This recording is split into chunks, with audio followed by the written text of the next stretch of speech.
Good morning. Welcome to Zen and the Art of Movies. And I'm pumped. I live in Blackstone, Virginia, a little rural Trump town, 50 miles southwest of Richmond. And I'm home alone this weekend. My wife's gone for the weekend. So I'm pumped up and ready to go. When I'm home alone,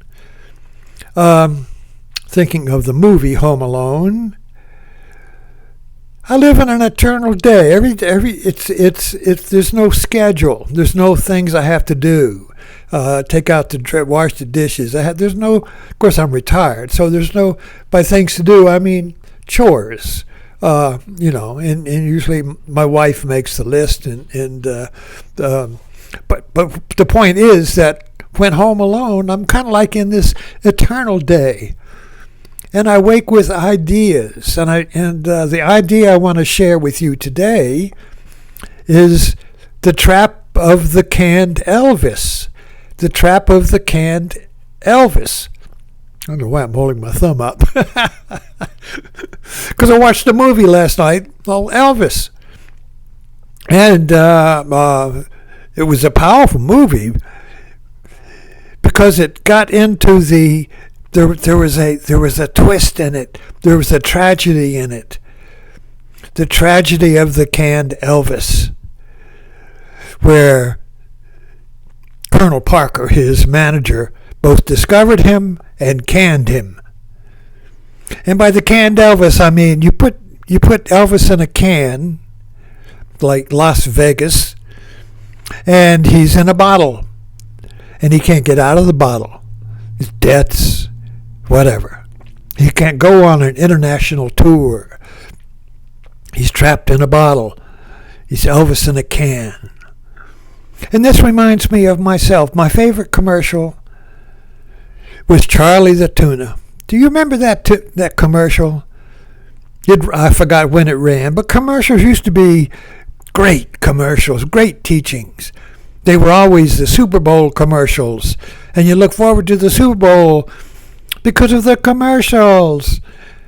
And they were ironic commercials. Now they're just pablum. Now they're just spectacle.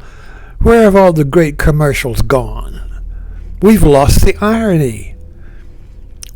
We've lost the creative irony. So Charlie the Tuna reminds me of the trap of Elvis in a can.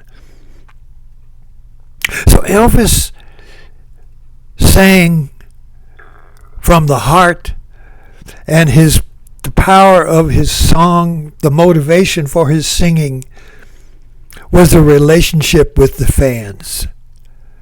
It generated magic. It generated a feeling of oneness and unity with the music. You were Elvis, and Elvis was you.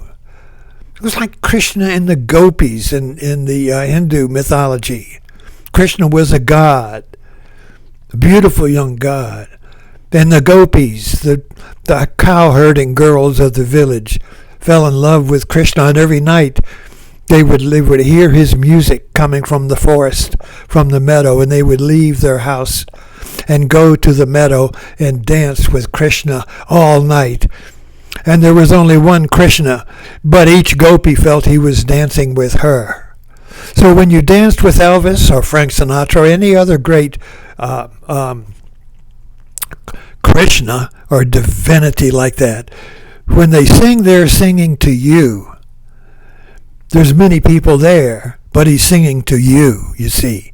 So there's this transcendent relationship established with the Krishna or the Elvis or the singer that is transcendent of the many.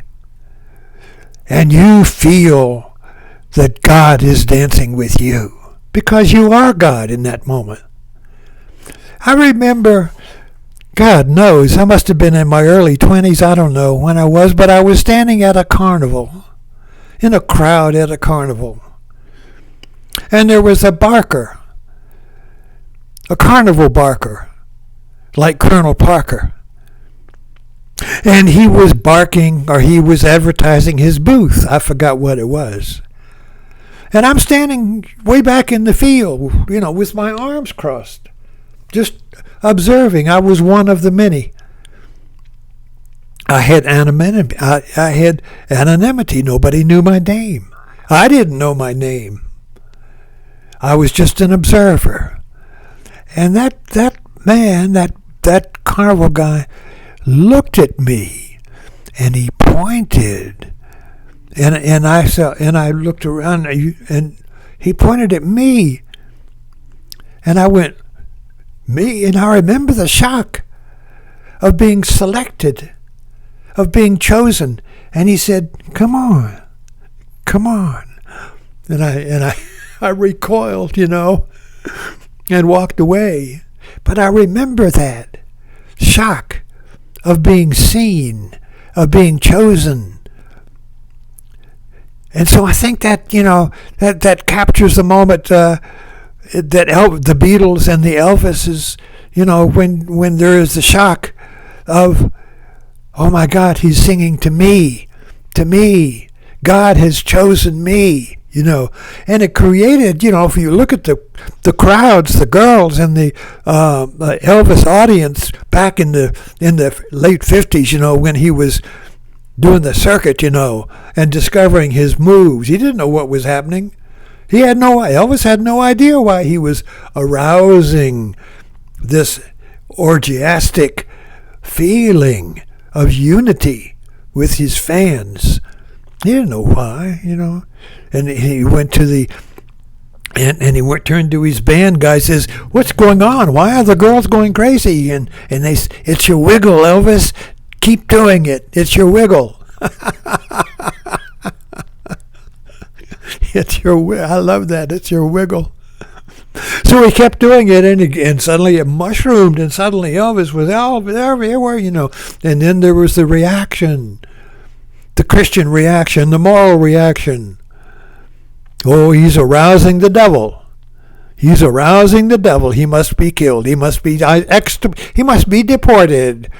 He must be deported because he's arousing the devil. Can't be controlled when the devil's aroused. When the body's aroused, when passion is aroused, you can't control it. You can't control it with morality. You can't control it with the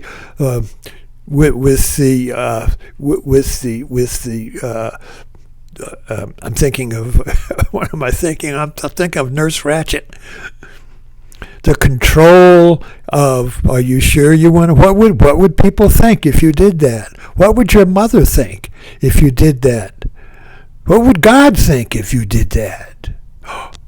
Oh well, and so right then you're back in the can. So I'm really riffing this right now. So let's get to the canned Elvis. So Colonel Parker saw Elvis and said, "Aha! I can make a franchise out of this. If I could just can Elvis, I could sell Elvis like McDonald's. I could sell Elvis like Wendy's, or I could sell Elvis in a can." So he canned Elvis, and put him in a movie, put him in those stupid movies. And then he put him in Las Vegas, canned him and put him in Las Vegas. And people paid to come see him perform like a monkey. They paid to see Elvis in a can. So this is the great trap of Elvis in a can. If you're creative, if you have a good idea, I'll bet the first thing somebody says is, "Well, how could I can this? How could I sell this? How could I get views? How could I get likes? How could I get money? How could I get fame? How could I be chosen? How could I feel chosen, you see? How could I? So I got to can it. I got to put my creativity in can so I can keep reproducing it. That's the trap of Elvis in a can. You can't reproduce Elvis. You can't now this is a metaphorical Elvis. You can't put your creativity in a can. Once you think that, one thought of how I can make money off this, how can I get likes, you kill Elvis. Thanks for dropping in.